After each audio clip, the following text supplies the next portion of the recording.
Hello mga kalaag. Ngayong hapon pupunta na naman tayo sa tindahan.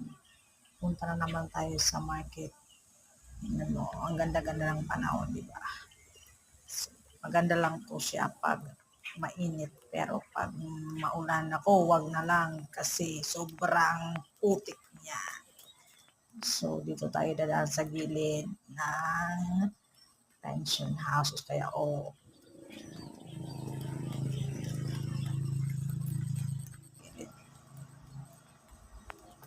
sige din tayo dito. Dito tayo maghihintay ng masasakyan natin. So, tahimik yung kalsada. Tingnan natin yan ay Natiap Hotel. So, didiretso lang tayo hanggang sa dulo nito kasi gilid na yan ng kalsada. So, naghihintay tayo ng tricycle.